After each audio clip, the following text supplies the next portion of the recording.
अद्य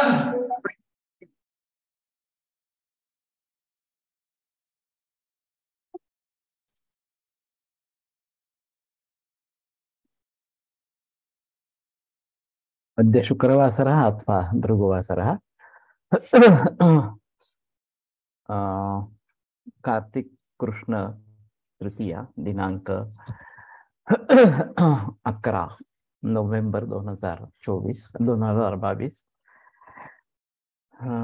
रसरत्न समुच्चय वाजीकरण शंखं चक्रं जलकान्दततमृतघटं चारुदौर्भिश्चतुर्भिः सूक्ष्मस्वच्छातिहृद्यां शुकपरिविलसन् मौलिमम्भोजनेत्रं कालाम्भोदोज्ज्वलाङ्गं कटितटविलसच्चारुपीताम्बराढ्यं वन्दे धन्वन्तरिं तन् निखिलगदवनप्रौढदावाग्निलीलम् प्रौढदावाग्निलीलं ब्रह्मणो हि समारब्धा मात्रेयाद्येषु पूजिताम् अस्मदाचार्यपर्यन्तां वन्दे गुरुपरम्पराम् आयुर्वेदरतं वन्दे माधवाख्यं महागुरुम् आयुर्वेदामृतं सर्वं शिष्येभ्यो यः प्रदत्तवान् द्रष्टाज्ञानी दृष्टकर्मा कृतकर्मा तथैव च अध्यापकोऽभिषक्श्रेष्ठो महान् संशोधकस्तथा गुणैरेतैः समुदितैः यत्कार्यं प्रतनोति सः समृद्ध्यर्थं हि कार्यस्य वयं नु प्रयतामहे सरस्वत्यै नमो यस्याः प्रसादात् पुण्यकर्मभिः बुद्धिदर्पणसङ्क्रान्तं जगदध्यक्षमीक्षते आत्रेयं प्रथमं वन्दे आयुर्वेदजगद्गुरुम् आयुर्वेदामृतं सर्वं गृहीत्वा हि सुरेश्वरात् अग्निवेशादिकेभ्यो यत् प्रयच्छत् मुनिसत्तमः प्रथमं तन्त्रकर्तारम् अग्निवेशं नमाम्यहम्।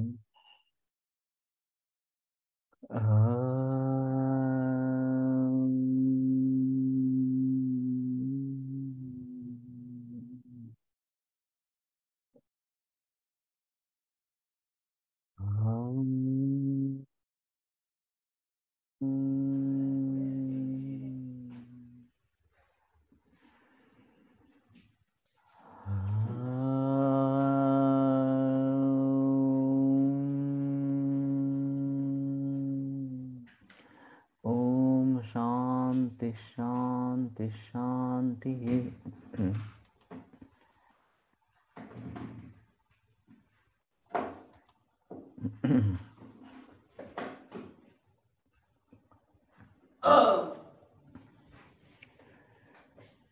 कुलीर शृंग्याय कल्कम आलोड्य पैसा पिबेत स्थिताकृतपयोन्नाशो स नारीषु वृषायते।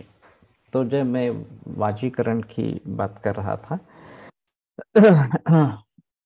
और फिर एब्स्ट्रैक्ट भावों से या शक्ति से द्रव्यों का निर्माण, ये एक अहम मुद्दा मैंने कल बताया था। संकल्पो नक्ररतश्च वृषाणम, ये भी इसी प्रकार का एक संदर्भ है कि केवल संकल्प से शुक्र बुद्धि होती है। तो ये भी मानसिक भावों का शारीर भावों में परिवर्तन इस प्रकार का है और भौतिक स्तर पे इस प्रकार का परिवर्तन होता है। तो इन सभी मुद्दों को याद में रखना और खास करके निगेटिविटी से जो दुष्परिणाम होते रहते हैं, विकृत इस प्रकार के शारीरिक भाव निर्माण होते रहते हैं, इसके बारे में सजग होना बहुत जरूरी इस प्रकार का रहेगा। तो ठीक है, आगे बढ़ते हैं।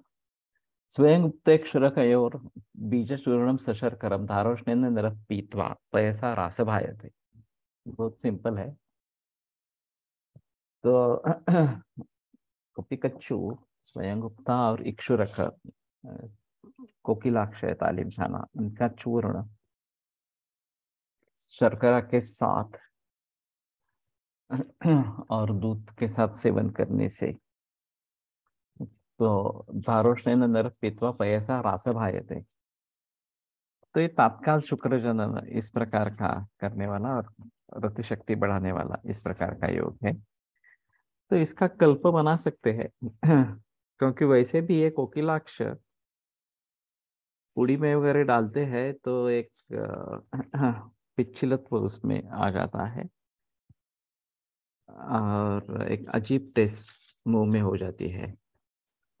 तो कपिकच्चु और इसका समशर्कर सशर्करम बताया है, तो इसका कल्प अगर बनाएंगे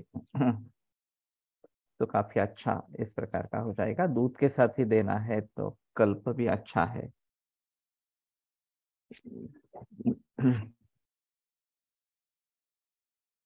धारुष ने जल की बात की है, ये थोड़ा सा देखना पड़ेगा। अतः तिल प्रयोग बस्तांड सिद्धे पयसी भावितान अस्यकृत तिलान यः खादेत ससितान गच्छेत स श्री शतम अपूर्ववत। थोड़ा अजीब है। बस्तांड सिद्धे पयसी भावितान असकृत तिलान। तो बसंड अंड के सिद्ध दूध में भावित सफेद तिल के चूर्ण को जो व्यक्ति धारुष्ण दूध के साथ प्रतिदिन सेवन कर रहा है, वह सैकड़ों स्त्रियों के साथ अपूर्व शक्ति संभव करने में समर्थ होता है। आसान है, लेकिन तिल का इस प्रकार से प्रयोग वाजीकरण के हिसाब से पहली बार देख रहा हूँ। बस्तांड सिद्ध ये तो ठीक है बात, ये तो वाजीकरण है। और अभी अजूस्पर्मिया ओलिगोस्पर्मिया के जो मरीज भी मिलते हैं, खास करके अजूस्पर्मिया के, उसमें कई दफा बायोप्सी हुई हो जाती है। और उस बायोप्सी के अनुसार स्पर्मेटोजेनेसिस कहीं पे अटक जाता है, ये बात हो सकती है इस प्रकार से। तो मांसासुर कफ में तो प्रसादात वृषणों, ये वृषण के निर्माण के बारे में बताया है। मांस, रक्त, कफ और मेद, इन चार धातुओं का वृषण में संबंध है। कफ ये एक भी इसमें है। तो एक बात ऐसी होती है कि इन सभी के धातुपाचकों का प्रयोग करें और सीतोपलादी चूर्ण उसके साथ में रखे। नहीं तो रसायन चिकित्सा के हिसाब से सभी धातुओं के निर्माण के बारे में सोचे और उसमें वाजीकरण भी हो, ये थोड़ा सा देखे। इस प्रकार से अगर होता है तो ठीक रहेगा। लेकिन मुझे लगता है कि हमें वाजीकरण, ये जो अजूस्पर्मिया के केसेस जो है उनको ट्रीट करना है। सफलता बहुत कम लोगों में मिलेगी, उसमें संदेह की बात नहीं है। लेकिन फिर भी अगर सफलता हम पाते हैं तो वो बड़ी हमारे लिए यशस्विता होगी और हम अच्छी तरीके से उसको निभा सकेंगे। तो इसलिए बस्तांड ये साक्षात अंड कोश ही है। तो वैसे वृक्षवटी में भी बस्तांड का प्रयोग है। वृक्षवटी का प्रयोग बहुत सारे लोग करते रहते हैं इस प्रकार से, लेकिन ये काफी दिन तक सेवन करना चाहिए। एवं मासे नरसा शुक्री भवती स्त्रीणांच आर्तवम, तो 1 महीना तो कम से कम। ज्यादातर वैद्य मानते हैं कि कम से कम 3 महीने तक उपचार करने हैं, फिर आगे आ, परीक्षण फिर से करना है क्या शुक्र का, ये देख सकते हैं। और एक समय का भोजन केवल दूध और चावल, उसके साथ चाहे तो शर्करा, ये लेकर दे सकते हैं, तो इससे भी फायदा होता है। ऑलिगोस्पर्मिया में तो इसमें फायदा होता है, वो अलग बात है। लेकिन अजूस्पर्मिया में भी हम इसके बारे में सोचे, ये ज्यादा अच्छा इस प्रकार का रहेगा। तो एक कपिकच्छु और कोकिलाक्ष बीज चूर्ण, तो शायद बीज का यवकुट करके उसमें शर्करा डाल के, काढ़ा बना के शर्करा डाल के पाक बनाएंगे, कल्प बनाएंगे तो एक अच्छा रहेगा। तो ये शायद इसके बारे में सोचेंगे। और तिल का क्यों है, ये भी एक अजीब बात है कि तिल को इस प्रकार की भावनाएं देकर करना है, दूध की भावनाएं देनी है इस प्रकार से। हाँ।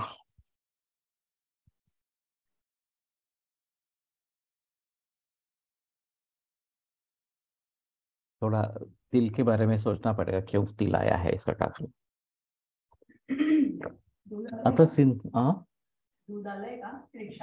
आवाज नाही आला मला ते. आता सिंदूर रसहा.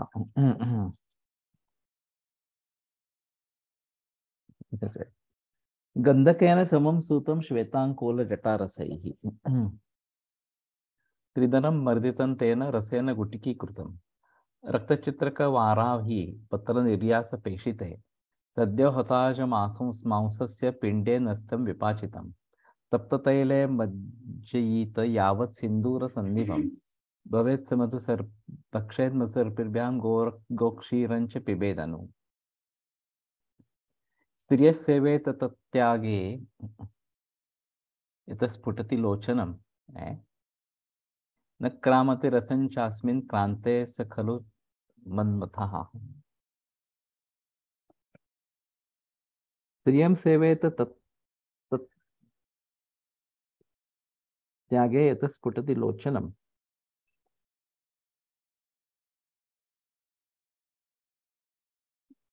थोड़ा अर्थ देखना पड़ेगा. शुद्ध पारद शुद्ध गंधक संभाग इन दोनों की कज्जली बनाकर उसमें श्वेतक अंकोल को जटा के स्वरस के साथ 3 दिन तक मर्दन करे.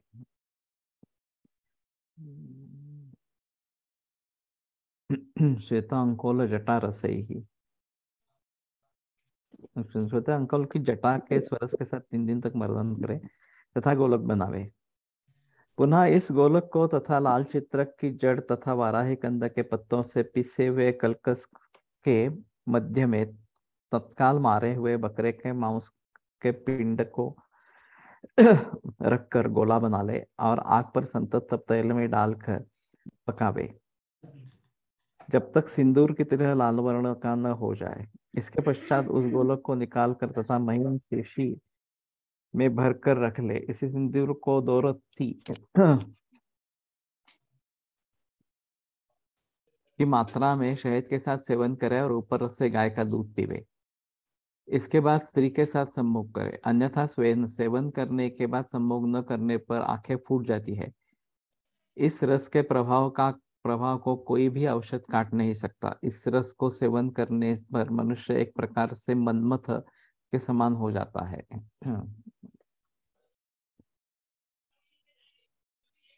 स्फुटति लोचनम.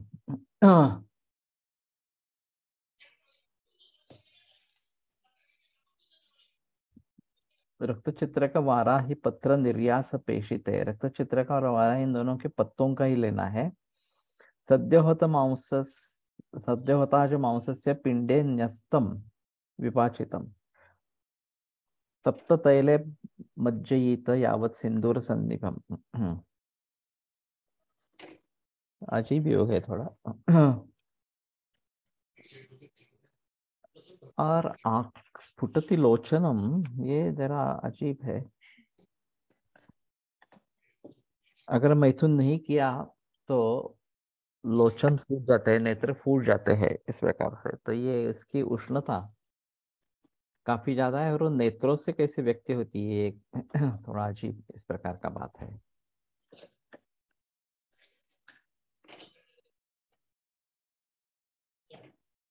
अथ काम कलाख्य रसः. मुशली कंद मुशली कदली कंद वाजिगंधा कशे रुकई.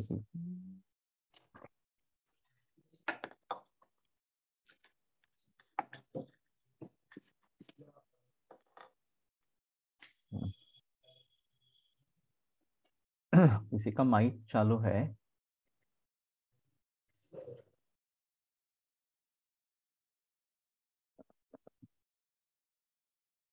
मुशली कदली कंद वाजिगंधा कशे रुकई मर्दितम हेम सूताभ्रम मूषास्थम पुटपाचितम. शाल्मली चूर्ण संयुक्तम वामराण्येकविंशतिः वासराणि एकविंशतिः. भक्षयित्वा चतुर्माशं गव्यं क्षीरं पिबेदनु. सर्वांगोद्वर्तनं कुर्यात् स एवै शाल्मली रसैः. अन्वहं मधुराहारः सहस्रं रमते स्त्रियः.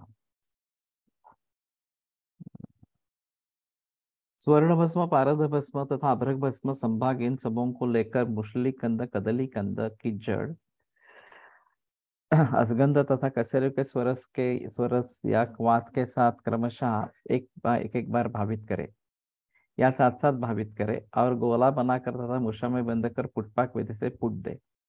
स्वांग शीतल होने पर मूषा को निकाल दे तथा उसके अंदर सिद्ध रस को महीन पीस कर कांच की शीशी में रख ले। इसके बाद इस रस में से एक मासा तथा सेमरकंद चूर्ण 3 मासा, शालमरी चूर्ण संयुक्त दोनों मिलाकर 4 मासा की मात्रा में गाय के दूध के साथ या मक्खन के साथ सेवन करें। इसके सेवन काल में नित्य क्रिया से निवृत्त होकर यव का चूर्ण तथा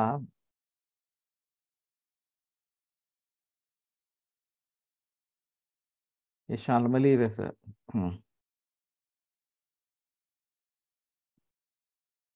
उसका प्रतिदिन पूरे शरीर में उद्वर्तन लगावे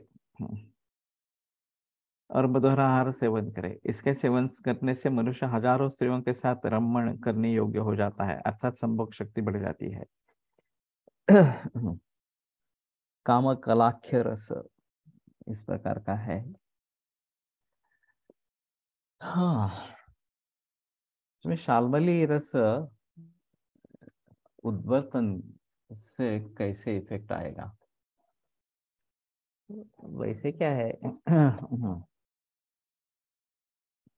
यवचूर्ण और ये शालमली स्वरस इसका उद्वर्तन बनाना है, वैसे भीतर योग तो है ही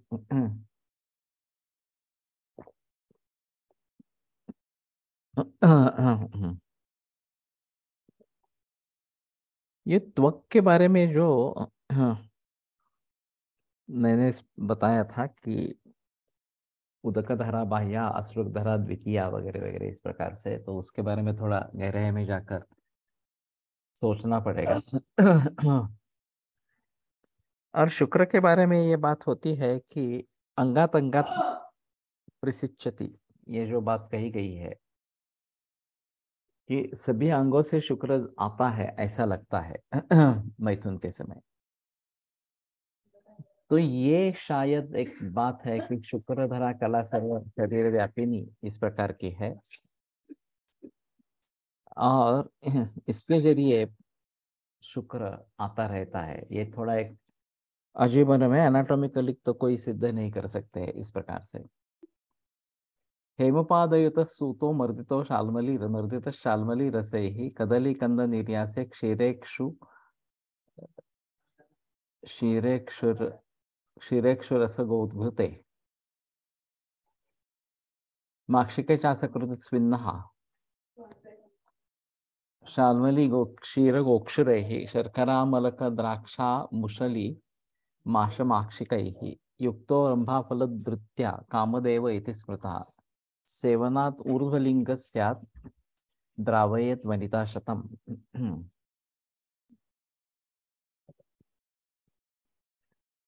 कामदेव रस ये शायद उपलब्ध होगा, मालूम नहीं मुझे।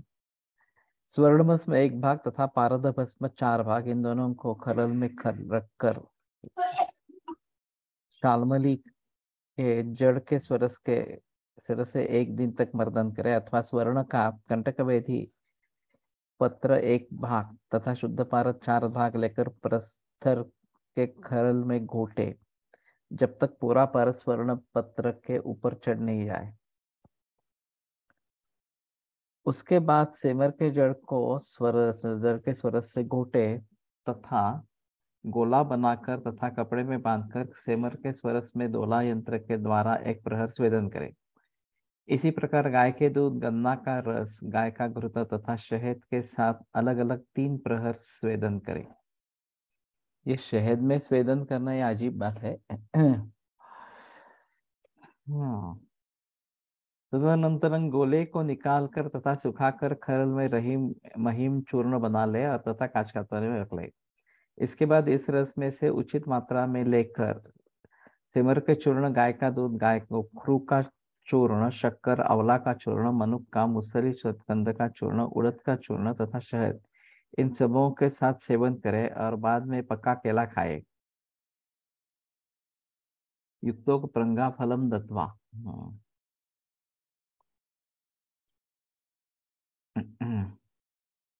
यह कामदेव नामक रस है।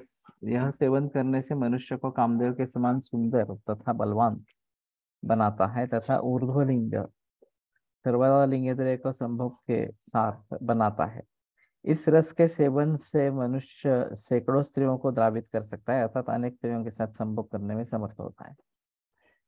यहाँ पे विमर्श भी है। स्वर्ण पारद गोलक की सेमर के स्वरस के लेकर माक्षिक के द्रव्यों के साथ अलग अलग या सबके एक ही साथ स्वेदन किया जा सकता है। इसकी प्रक्रिया भी यह भी है कि ये द्रव्य अनुपान के कोटि में आते हैं, अतः इनको सुखाकर तथा खरल कर ले और उचित मात्रा में तथा सिद्ध रस को मक्खन मिश्री या शहद के अनुपान के साथ सेवन करें और केला का पका फल एवं गाय का दूध पान करे खाए और एवं गाय का दूध पान करे। यह रस काम शक्ति बढ़ाने के साथ भ्रजभंग को दूर कर ऊर्ध्वलिंग बना देता है। इससे अधिक समय तक संभोग करने की क्षमता बढ़ जाती है। ये देखना पड़ेगा कामदेव रस मिलता है क्या बाजार में।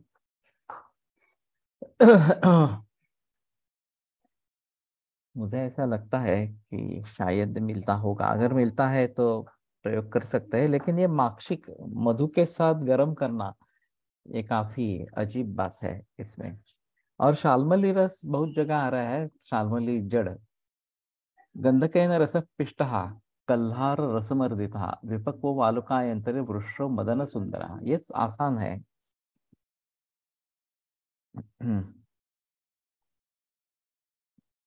शुद्ध गंधक तथा शुद्ध पारद संभाग लेकर पत्थर के खरल में घोटकर कज्जली बना ले। इसके बाद लाल कमल के पत्तों या फूल के रस के साथ 7 दिन तक घोटकर बना गोलक बना ले तथा मूषा में बंद कर वायु के यंत्र में पका ले अथवा रस सिंदूर विधि से अनुसार वालु का यंत्र में पका ले।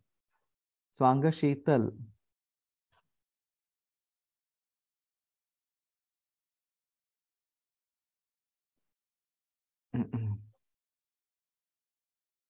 होने पर निकाल कर पीस कर तथा शिशि में भर कर मदन सुंदर नामक रस उत्तम वृक्ष वीर्यवर्धक है।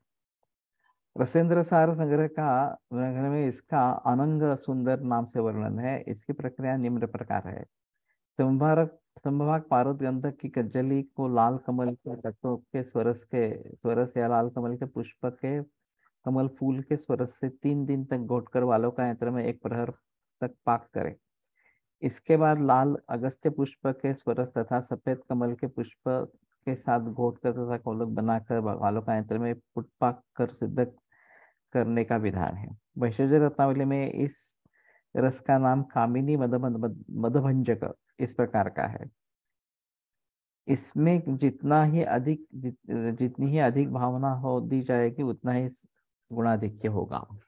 ये बताने में आसान है। मदन सुंदर रस और विभिन्न ग्रंथों में विभिन्न नामों से आया है, तो ये शायद हम बना सकते हैं। पूर्ण चंद्र रस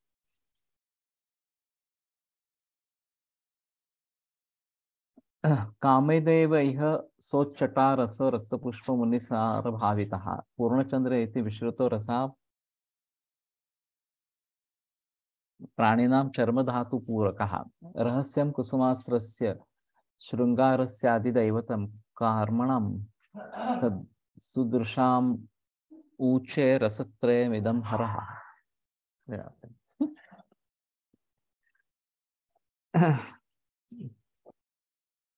पूर्वोक्त कामदेव रस को उच्चटा की जड़ के रस तथा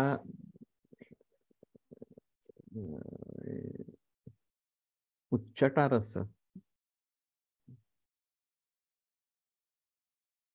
तथा रक्तपुष्प अगस्त्य के स्वरस के साथ भावित करने पर यह पूर्णचंद्र नाम से प्रख्यात होता है।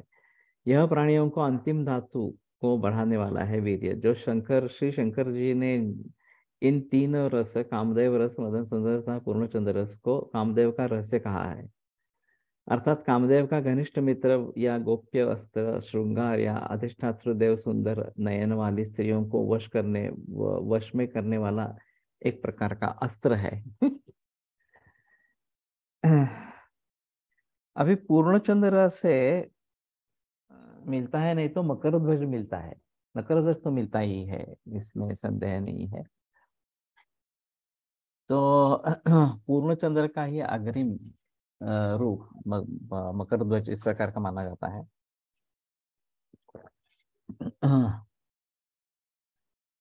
अथ मदन मुन्मद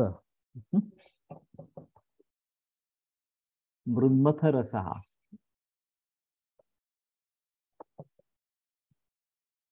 मासार्धमात्रं हरजं विमर्द्य रसेन मोचस्य रसेन तेन त्रिसप्तसङ्ख्यानि दिनानि गन्धं तत्संमितं गोघृतमद्यपक्वम् विभाव्य तेनैव विशोष्य युञ्जात् काचस्थ नागलतादलेन तयोर्विमर्द्याथ निषेव्य दुग्धं पिबेन् निशायां कदलीफलं तत्।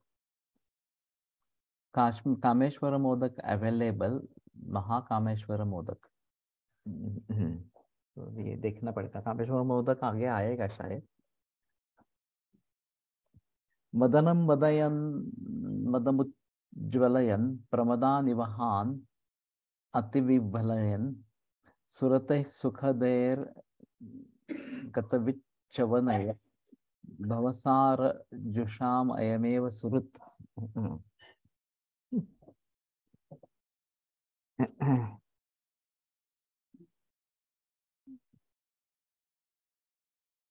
शुद्ध पारद या इंगुलत्थ रस को सेवर की जड़ के रस के साथ मासार्ध 15 दिन तक खरल में घोटे। इसी प्रकार शुद्ध गंधक को सेवर की जड़ के रस में 21 दिन तक घोटे। इसके बाद पारद तथा गंधक को एकत्र घोटकर गोलक बना ले और संभाग गाय के घृत में पकावे। इसके बाद निकालकर तथा महीन पीसकर कांच के शीशी में रख ले। तो बनाने में ज्यादा डिफिकल्ट नहीं है।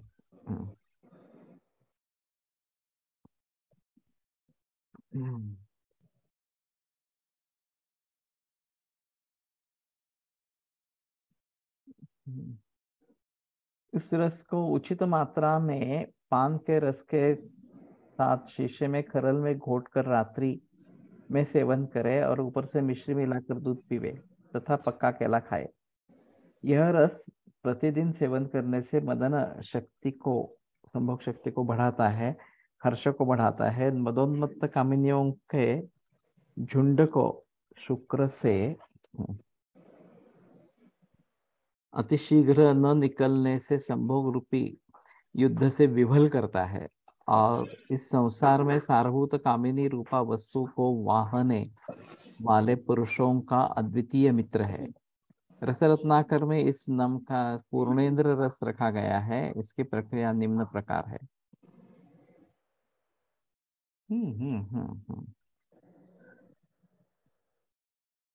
तो मदन मन्मथ रस इस प्रकार का है। ये सभी प्रतिक्रिया को बढ़ाने वाले इस प्रकार के ही है। तो शायद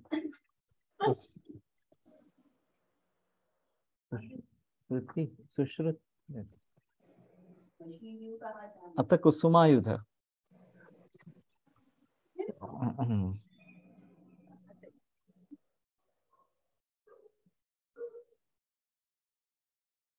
सूतस्य द्विफलम चतुष्फलम इतो गंधो मृतम कांचनम पादन न्यून फलम सुवर्ण विमला ताप्यम रसेनोन्नितम लोहं कांतमलस्तथा सितघन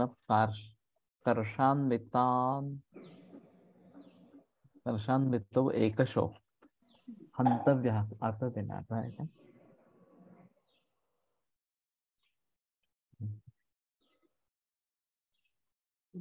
हंतव्यम दर्देन लोहम अखिलम चूर्णं ततो मर्दितम मूषायां विगता वृतौ सिकतया यंत्रे कृते स्थापय। ब्राह्मी वारी दिनम निधि तदनु प्रत्येकमेकात्रेहम वासा कुंजर शुंठिका त्रिकटुकम मेषी च निर्गुंडिका।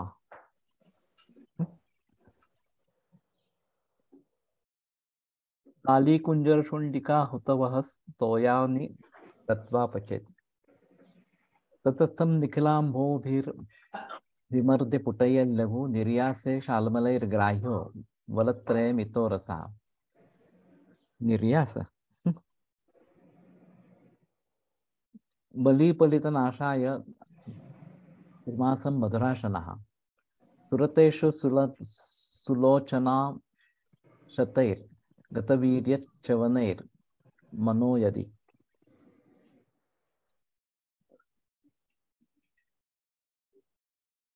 तदमुं रसमाश्रयाश्रयं कुसुमास्त्रस्य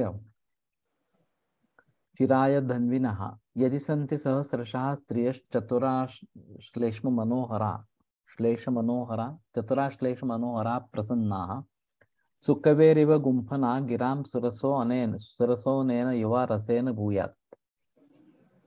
एक वारांगना चिकित्सा के लिए आई थी, क्या ये योग पुरुषों की तरह उसमें भी कार्य करेंगे?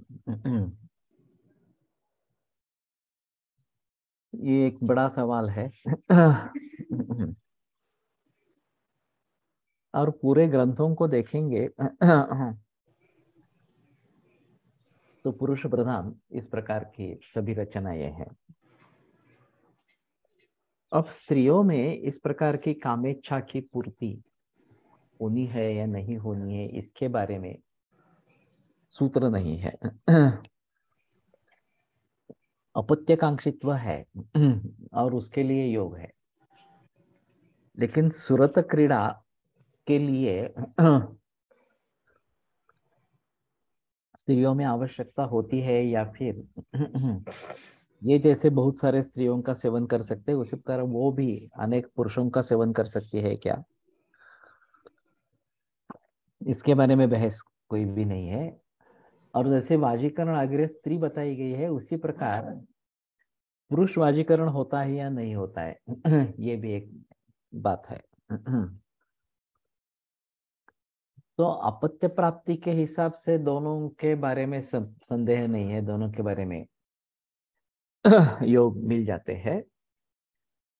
खास करके स्त्रियों में योगों का ज्यादा है, लेकिन षंड ये जो कैटेगरी बताई गई है उसके हिसाब से कुछ दवाइयां बताई गई है।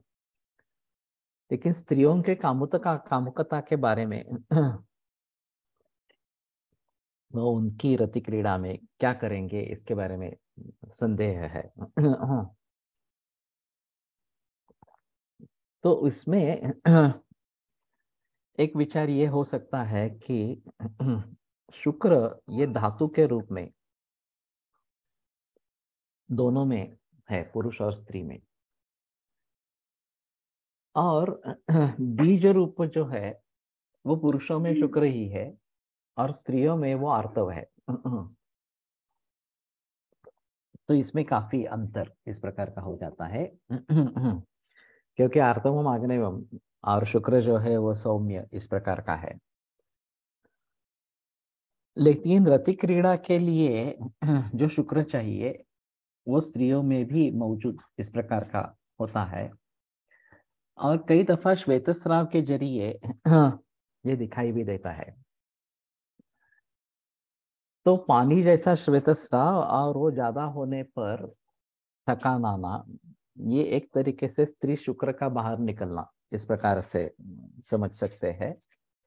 कामेच्छा बहुत ज्यादा होती है तो ये बात हो सकती है इस प्रकार से। और मी काही स्त्रियांमध्ये वापरले आहे स्त्री कामेच्छा वाढते, तो हो सकता है कि स्त्री कामेच्छा इससे बढ़ेगी। तो रतिक क्रीड़ा के लिए ये सभी योग जो है वो स्त्रियों में पुरुषों में दोनों में दे सकते हैं, उसमें संदेह की बात नहीं है। बीज के रूप में विचार करना है तो आर्तव निर्माण होने के बारे में विचार करना है स्त्री बीज के हिसाब से, और ये अलग इस प्रकार का हो जाता है। डॉक्टर आनंद नाडकर्णी ने वैदिक सत्ता इस किताब में एक अजीब अनुभव बताया है कि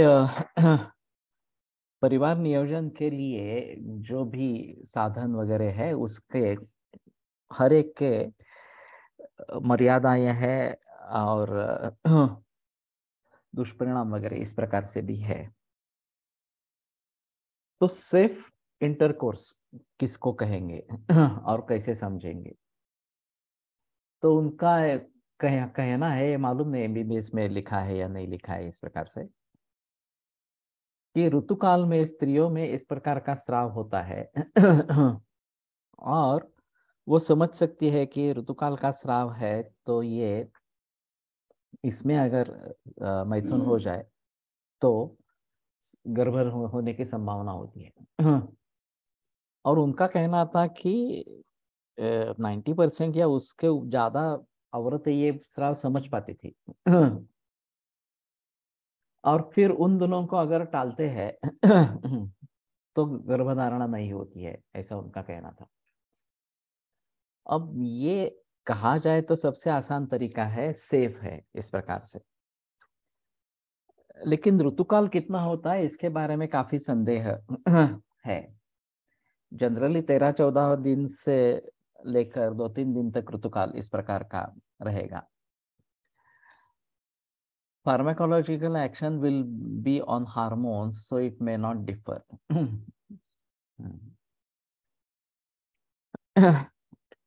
लेकिन योग रत्नाकर में वगैरह के रेफरेंसेस है, ऋतुकाल ज्यादा भी हो सकता है, पूरा महीना भी ऋतुकाल हो सकता है, ये भी एक अजीब बात है।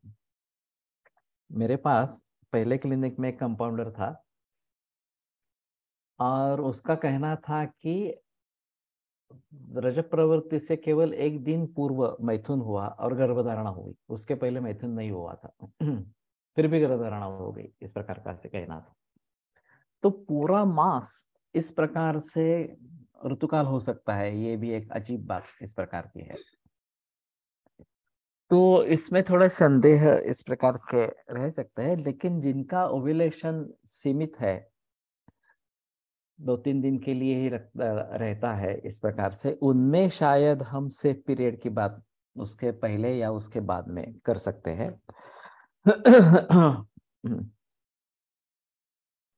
लेकिन ये 100% सिक्योर होगा इस प्रकार से नहीं कहा जाता इस प्रकार से। तो श्वेतस्राव ये अगर कंप्लेंट लेकर लोग आते हैं या उसके लिए पैड लेना पड़ता है ऐसे बताते हैं, तो जरूर सोचना है कि ये कामुकता से रिलेटेड इस प्रकार से है, और फिर उसके बारे में अलगता से विचार इस प्रकार से का करना है। मैंने एक केस बताई थी फंडसलकर की कि कोई एक युवा औरत जिसके पति का देहांत हो गया था और ये पुराने जमाने की 100 बरस की पूर्व की बात है तो विधवा विवाह वगैरह कुछ प्रचलन में नहीं था। ये धोंडो केशव कर्वे ने इसके बारे में काफी प्रयास किए और उन्होंने खुद विधवा विवाह किया। तो ये दुख ऐसा ही सहन करना है, और केशवपन होता था उस जमाने में अगर विधवा है तो केशवपन होता था इस प्रकार से। तो ऐसे हालात में उसको अम्लपित्त की तकलीफ हो गई और यहाँ के एक बुजुर्ग वैद्य ने उनको वमन वगैरह भी करवाया, लेकिन फायदा नहीं हुआ। फिर बाद में ये केस फंडसलकर के पास आई और उनका एक पड़ोसी इनका पेशेंट था।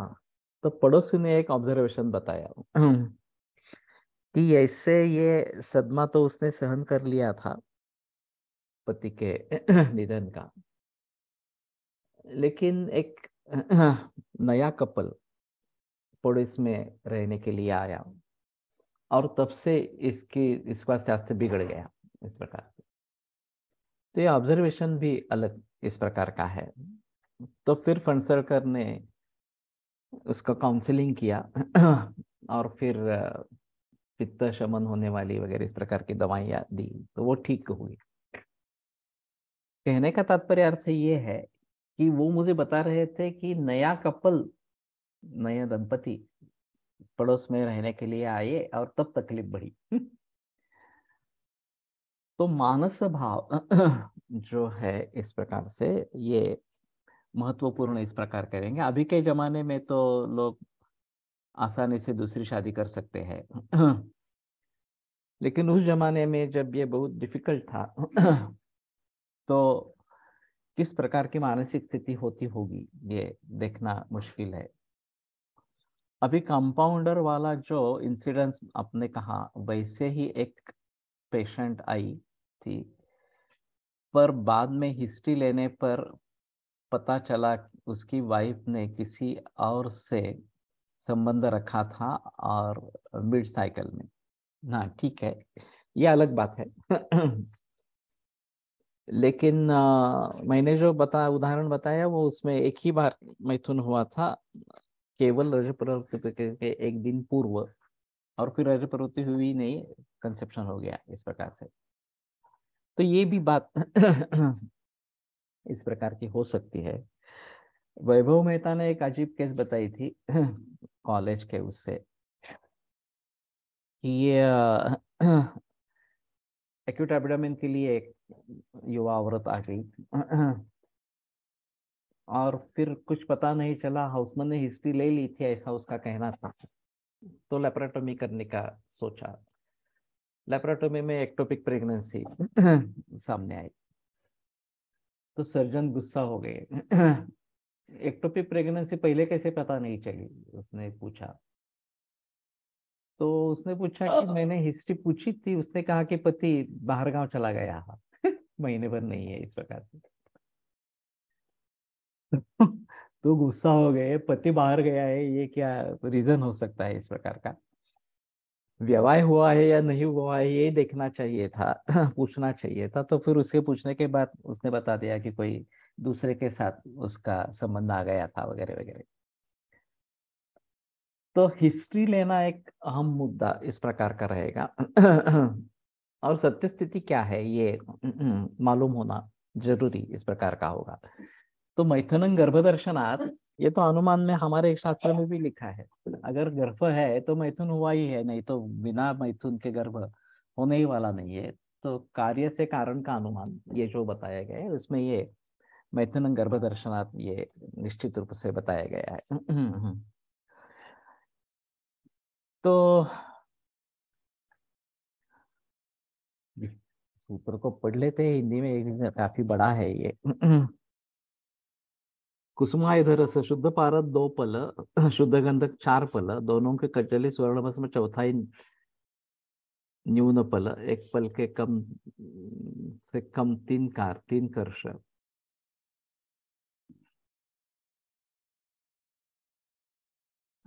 गंधो मृतं कांचनम पाद न्यून पलम,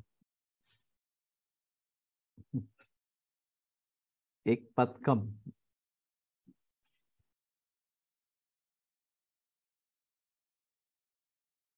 3 कर्ष।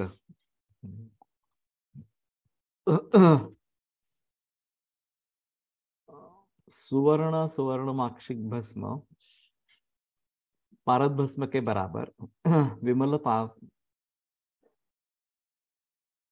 रौप्य माक्षिक विमल ताप्य हम, लोह भस्म 1 कर्ष, कांत लोह भस्म 1 कर्ष, कृष्णाभ्रक भस्म 1 कर्ष।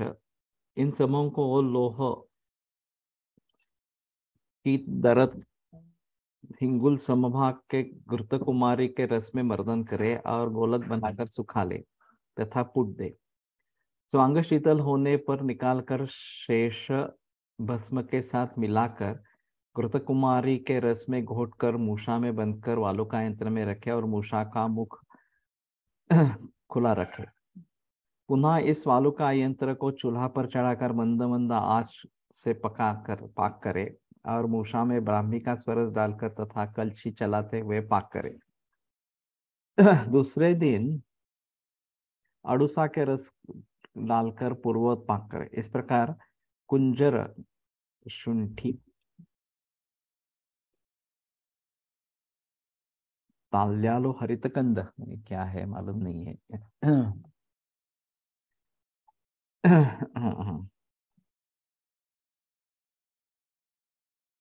त्रिकटु, मेशी, मेड़सिंगी, निरिगुंडी, तालमूली तथा कुंजर शुंठी जब चित्रक के स्वर से पाक स्वाद के साथ 3-3 दिन तक पाक करें।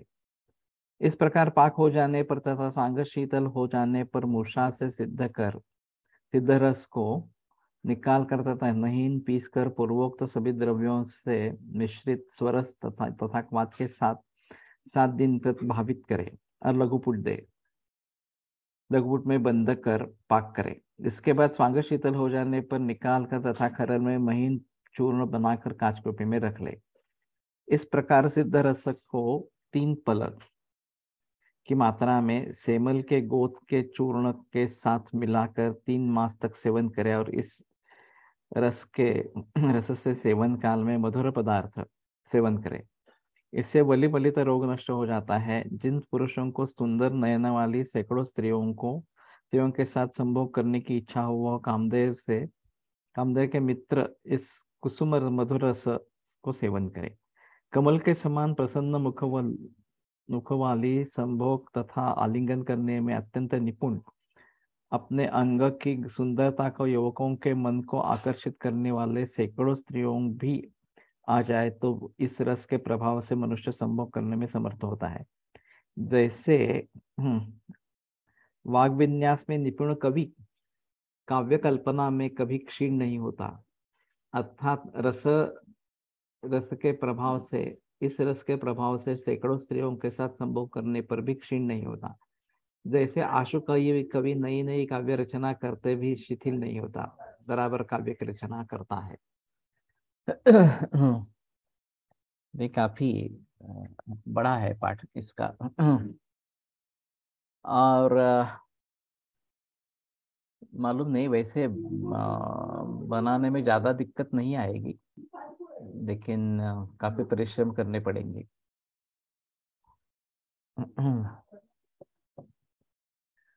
मुक्ताफलम प्रवालं च सुवर्णं रौप्यमेव च रसं गंधं च तत्सर्वं तोलैकैकं प्रकल्पयेत् रक्तोत्पले पत्र रसैर्मर्दयत् तत्तलीकृतैः मर्दयत् तत्पुनर्दत्वा गंधं माश चतुष्टयम् तन्मध्ये गंधकं दत्वा मर्दयत् तदनन्तरं भीक्ष्या काचवटी मध्ये संनिरुध्य प्रयत्नतः। भीक्षा है क्या है? भीक्षा जिनको अभी बच्चे नहीं चाहिए लेकिन भूल से गर्भधारणा हो गया, अब उसको आगे नहीं बढ़ाना है, इस प्रकार के रोगी हमारे पास आते हैं, तो हम किस प्रकार से इस पर विचार कर सकते हैं। मैं तो खिलाफ हूँ इस प्रकार से गर्भपात करवाने में। वैसे योग आए हैं इसमें, लेकिन उसमें अगर कॉम्प्लिकेशंस हो जाती है तो दिक्कत वाली बात होती है। 2 महीने तक आते हैं तो डीएनसी से करवाना बेटर है, एलोपैथी में छोड़ दो। आयुर्वेद में कुछ करने की कोशिश मत करो। और ये अगर आधा अधूरा हो जाता है, पूरी तरीके से निकल नहीं जाता,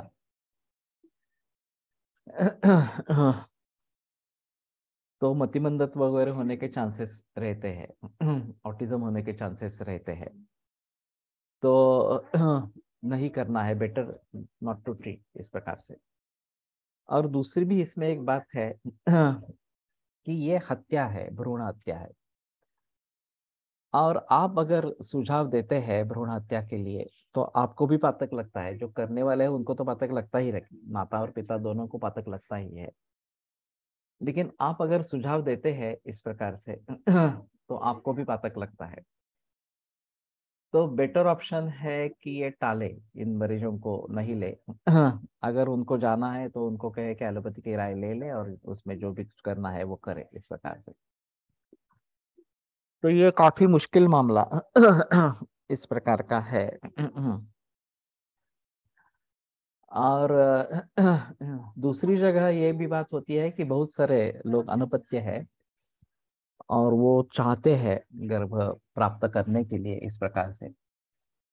कितने दिन तक के गर्भ को निकालने पर गर्भ हत्या का दोष नहीं लगता, ऐसा कहीं वर्णन है हमारे शास्त्रों में? ऐसा तो नहीं होगा।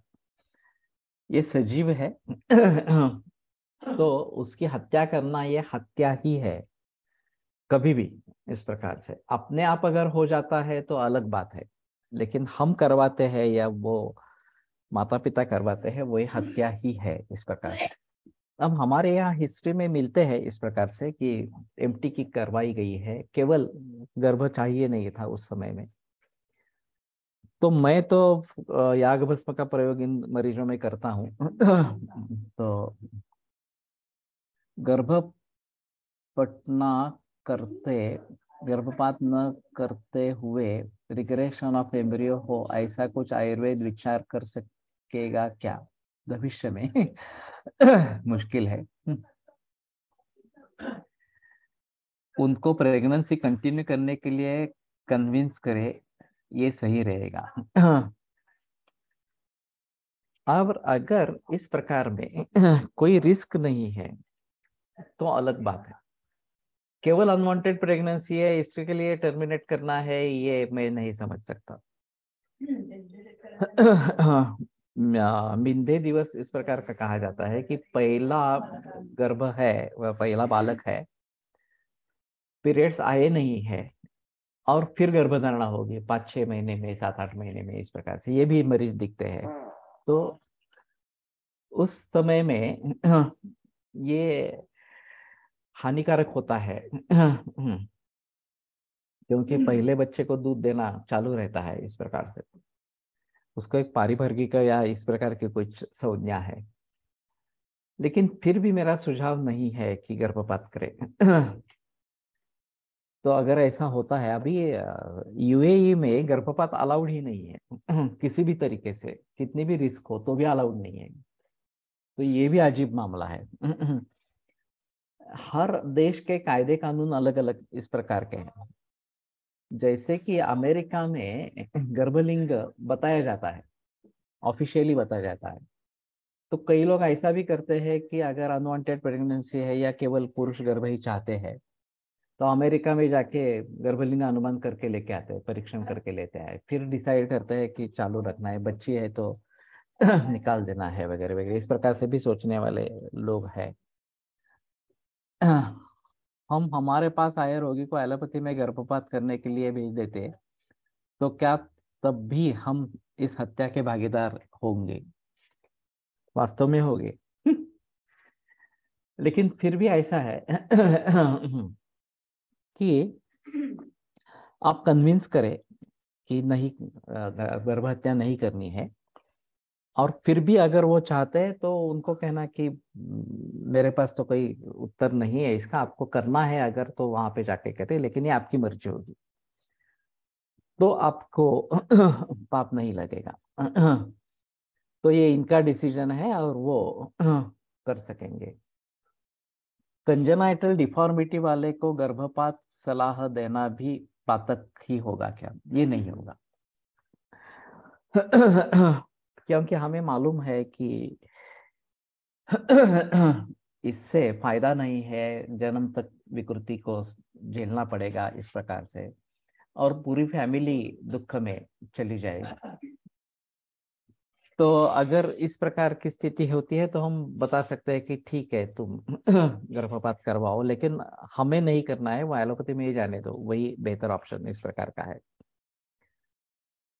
और इसके बारे में काफी बहस हुई है, और कोर्ट से जाकर अनुमति मांगनी पड़ी है कि गर्भपात करना जरूरी है। और फिर इनका डॉक्टर का एक पैनल कोर्ट के द्वारा निर्धारित किया जाता है कि एनोमली ठीक नहीं हो सकती और इसके लिए गर्भपात करने की इजाजत मिल जाए। लेकिन ये जनरली 5वें-6ठे महीने में इस प्रकार के होते हैं, एनोमली स्कैन हो जाता है तब इसमें ये बात होती है। उस प्रेगनेंसी को वैसे ही आगे चलाएंगे तो पॉसिबिलिटी है कि एनोमली हो जाएगी, इस प्रकार से गर्भ में आ जाएगी। लेकिन उस समय में हमारे पास भी विकल्प हो सकते हैं कि हम इस डिफॉर्मिटी को दूर करने के लिए कोशिश कर सकते हैं। अभी ये नहीं बता सकते कि निश्चय पूर्वक एनोमली दूर होगी ही इस प्रकार से। लेकिन जैसे मैं उस महीने का कल्प, गर्भपाल रस और फलगुरुत इनका प्रयोग अगर करते रहते हैं, या गर्भ चिंतामणि रस भी एक है इस प्रकार का, तो उसका प्रयोग अगर करते हैं तो शायद संभावना होती है कि विकृति से बचे, लेकिन निश्चय पूर्वक नहीं कह सकते इस प्रकार से। मेन प्रैक्टिस गर्भपात करने वालों की कंसल्टेंट को मानसिक तकलीफें देखी है। ये तो है कि उस समय में वो निर्णय ले लिया, बाद में पछतावा होता है कि मैंने ये गलत किया इस प्रकार से। एक उदाहरण मैंने ऐसा भी सुना है कि जहां यहाँ पे गर्भलिंग का अनुमान करवाया गया था, भारत में ही करवाया गया था, अर्थात एक चोरी छुपी बात है, उसमें बताया गया है कि लड़की है, गर्भपात करवाया, गर्भपात करने पर पता चला कि लड़का था। अब ये जो सोनोलॉजिस्ट है वो भी ऑफिशियली कह नहीं सकता कि मैंने बताया था इस प्रकार का, ये भी ऑफिशियली पूछ नहीं सकते हैं। तो उसको उन्माद हो गया उस औरत को, और उसकी पूरी जिंदगी बर्बाद हो गई, मैंने अपने बच्चे को मार दिया, ये शोकोन्माद उसको हो गया, और उसकी पूरी जिंदगी बर्बाद हो गई। तो ये भी बात हो सकती है कि सामाजिक स्थिति क्या है ये देखना भी जरूरी है। माँ बाप की शारीरिक, मानसिक, आर्थिक स्थिति की वजह से भी, जैसे कभी कभी ऐसी परिस्थितियां लेकर लोग ये आते हैं कि गर्भ आगे बढ़ाना एक और बड़ी समस्या उनके लिए बन जाएगी, तो इसलिए हमारे द्वारा कितनी भी काउंसलिंग करने पर रोगी तैयार नहीं हो पाते हैं। तो हर एक का दैव अलग अलग होता है। हम उसमें ज्यादा दखल अंदाजी नहीं दे सकते हैं। अगर ऐसी ही स्थिति है तो काउंसलिंग करना, अभी एक जो आर्थिक स्थिति का बताते हैं वो कारण बहुत सारे लोगों में खोखला होता है। ये डिंक का जो नारा है, डबल इनकम नो किड्स, ये मूर्खता है। ये विदेशों से भारत में भी आ गई है अभी। और अपत्य का एक बड़ा समाधान होता है, तो वो ये मिस करते हैं इस प्रकार से। और जब तक उसका अनुभव नहीं लेंगे तब तक अपत्य का एक आनंद होता है, समाधान होता है, ये समझेंगे ही नहीं। तो ये बड़ी अजीब बात इस प्रकार की है। और फिर ऐसा करने से जब बाद में पछतावा होगा कि अरे हमने ये गलत निर्णय ले लिया इस प्रकार से, अपत्य होना चाहिए था, फिर अडॉप्ट करना है वगैरह वगैरह इस प्रकार से, तो ये मूर्खता है। तो सभी बातों को ध्यान में रखते हुए कैसे आगे बढ़ना है इसके बारे में सोचना है, ये सबसे अहम इस प्रकार का मुद्दा रहेगा। और ज्यादातर हमें सतर्क रहना चाहिए कि अगर प्रेगनेंसी नहीं चाहिए तो अभी काफी साधन उपलब्ध है। धोंडो केशव कर्वे के पुत्र ने इसके बारे में काफी, रघुनाथ कर्वे, काफी प्रयास किए थे उस समय में जब इसके बारे में कोई ओपन से बोल नहीं सकता था। उस जमाने में उन्होंने ये बताया था, किसी रोग की चिकित्सा करके हम उसके दैव को छेड़ते हैं, तो क्या इसका परिणाम भी हम वैद्यों को भुगतना पड़ता है क्या? दैवों को छेड़ना ये बात नहीं होती। क्योंकि हम हमारा कर्तव्य करते हैं। उसमें संदेह की बात इस प्रकार की नहीं है। और इससे वो ठीक हो जाते हैं, तो शायद ये भी बात हो सकती है कि उसे दैव में ही इस प्रकार का लिखा था कि इस प्रकार की चिकित्सा से वो ठीक हो जाए। इसके बारे में काफी बहस हुई है दैववाद और कर्मवाद के ऊपर।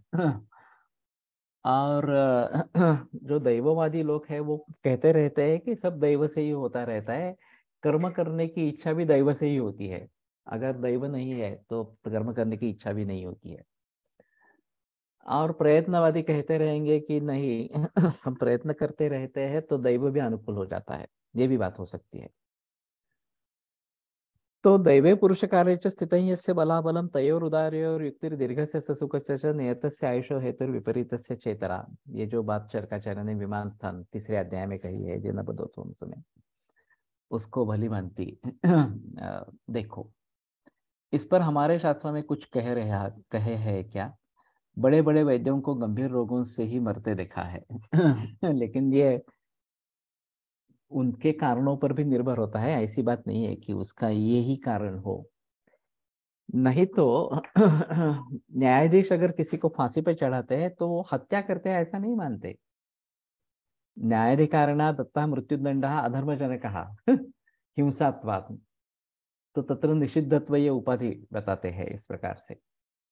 और इस प्रकार के न्यायाधीश से दिया हुआ मृत्युदंड ये अपराध नहीं है। हम बकरियों को मारते हैं, ये अपराध नहीं माना जाता निषिद्धत्व अगर वहां पे नहीं है तो। या फिर हम सब्जी काटते हैं, वनस्पतियों की हत्या करते हैं, इसको हत्या नहीं माना जाता क्योंकि जीवो जीवस्य जीवनम यही सही है। तो हम सजीव है और सजीव ही हमारा खाद्य हो सकता है। वनस्पति भी सजीव है, वो हमारा खाद्य है। कुछ लोगों के, कुछ धर्मों के अनुसार बकरी वगैरह ये भी हमारा खाद्य है इस प्रकार से। तो जिस प्रकार से पालन होता है, खेती होती है, वनस्पतियों की भी खेती होती है, प्राणियों की भी खेती होती है, तो हम ये नहीं कहेंगे कि हम इतनी हत्या कर रहे हैं, हम रोज खाना खा रहे हैं तो हम हत्या ही कर रहे हैं, पाप लगेगा हमें। ये बात नहीं हो सकती है।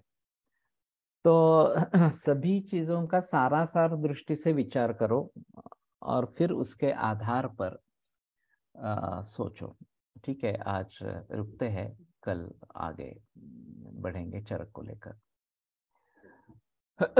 आयुर्वेद प्रकांडो निगदित इह हि शल्यतंत्र प्रधानः शिष्येभ्यः शाश्वतोऽयन्निखिल जन कृपा व्याप्त चित्तेन येन आयुर्वेदस्य वाञ्छन् पुनरपि भुवने तांच सुष्ठु प्रतिष्ठां श्रेष्ठं धन्वन्तरिं प्रणमति च सदा वैद्यवर्गो हि नूनम् वैद्यवर्गो हि नूनम्।